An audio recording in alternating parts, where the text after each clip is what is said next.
Yo, what's going on, guys? Welcome back to another video. In today's video, we about to be talking about fear of failure, what causes it, how to fix it, all that good stuff. If y'all enjoy the video, make sure to hit the like and subscribe. And yeah, let's jump right into it. Everyone is afraid to fail. This is something we all do as humans, it seems like, and it's something that's for the most part subconscious.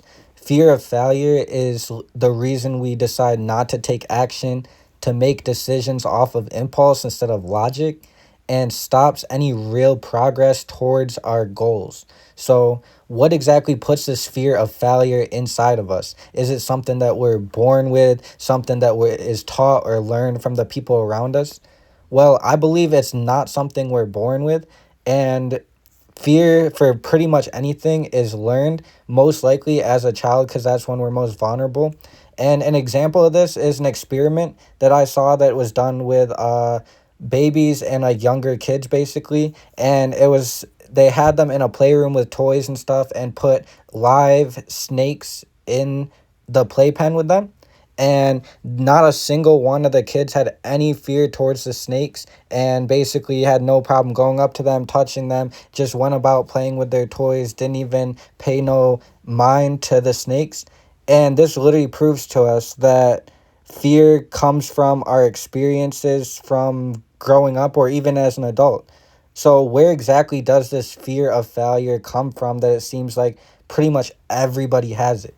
The first big one is school. See, from such a young age, we've been programmed that failure is not a good thing.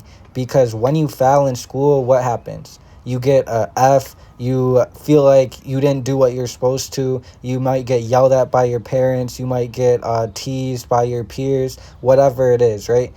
And yes, this may teach people to work hard, to get good grades, have good work ethic and discipline. But the reality is that this model does not work for being successful in the real world, because the base of that hard work and discipline is built on the fear of failing, right?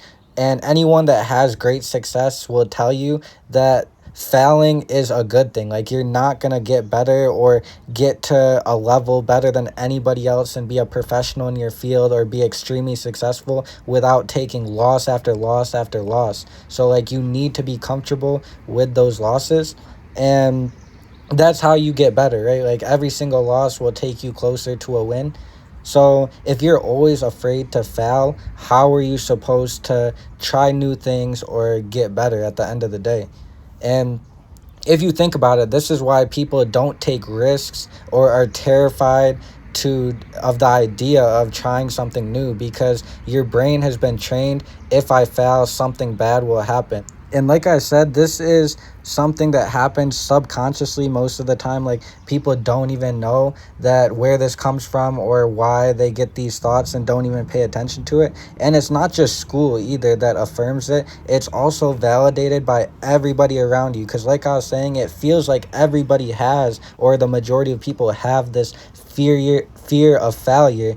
And like, if everybody around you, teachers, parents, friends, family, everybody has this same mindset of being scared to fail and scared of taking risks and stuff like that, then what's going to make you any different? And I can give you an example of how this manifests as an adult. Because like I was saying, like, when you're in school, obviously if you fail, you get an F, you might get yelled at by your parents. But when you're older, you obviously don't have that, right? So like I was saying, your brain is trained now after you're out in the real world. Oh, if I fail, something bad will happen. So now as an adult, when you have a goal or a dream, something you're working towards, your brain is automatically going to create bad things that could happen, like what ifs. Like, for example, it might be, oh, what if this doesn't work out? What if it's a waste of my time? What if I lose my money or lose this? Like, what if, right? So something that I started doing that I found really powerful is start replacing these what ifs with how, right? So instead of saying, oh, what if this doesn't work out? Take those what ifs and use them and be like, how do I do this instead?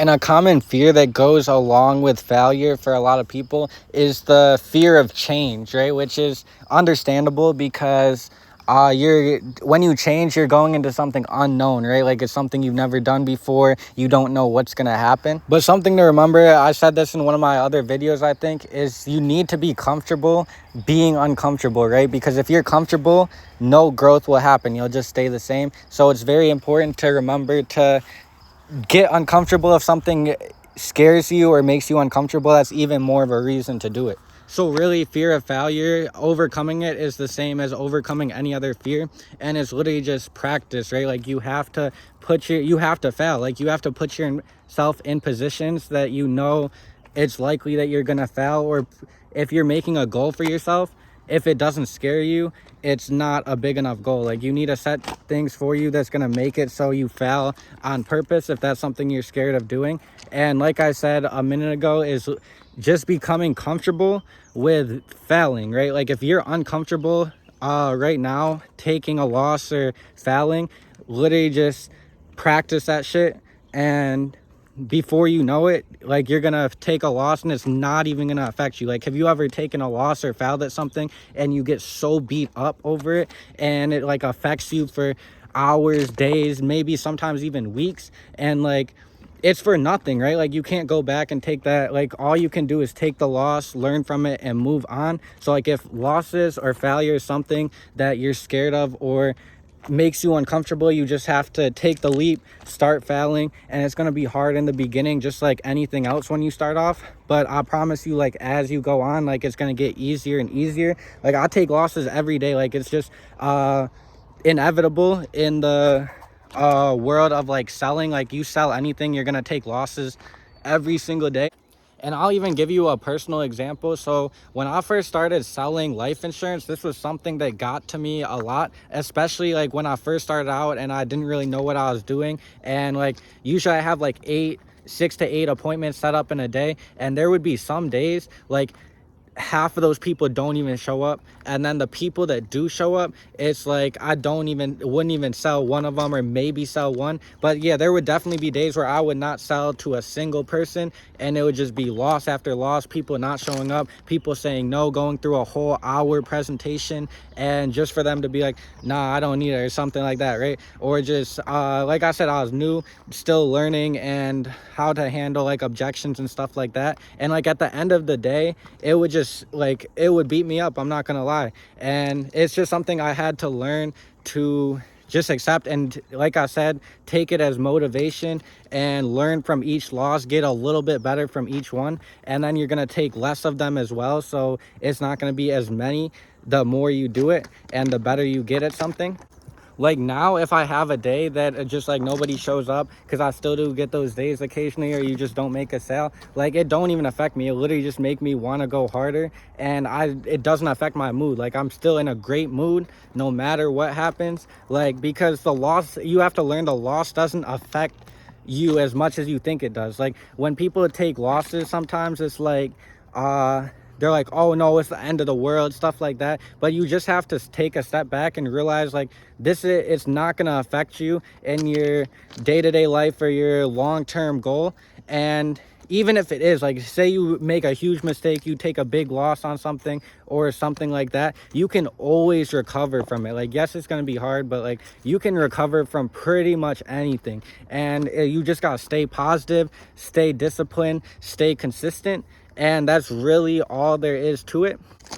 So if you made it this far in the video, first of all, I want to say thank you. And second of all, I have a challenge for you. So if you made it this far, obviously fear of failure is something that you struggle with to some degree, just like pretty much everybody else, right? So my challenge for you is to pick one thing, just one, that you're scared of doing because you're fearing the failure side of it. It doesn't matter what it is. It could literally just be like maybe a girl you like you're scared of going up to her because she might reject you. Literally go do it, bro. Or maybe you been working mad hard at work, you feel like you deserve a promotion, just been scared to talk to your boss about it. Go talk to your boss about it, man. You want to start a business, take the first step of starting that business. Go out and do some research, do whatever you got to do, man. Whatever you struggle with, I just encourage you to overcome that fear. Well, I hope y'all enjoyed the video and got something out of it. Like I always say, you got any feedback, anything you want to see me do, put it down in the comments. I'd love to hear it. And yeah, next week's video is about to be like another video on my house fixing something. So if that's something that interests you or you like the last one I posted, make sure to hit the subscribe button. And yeah, I'll catch y'all on the next one. Peace.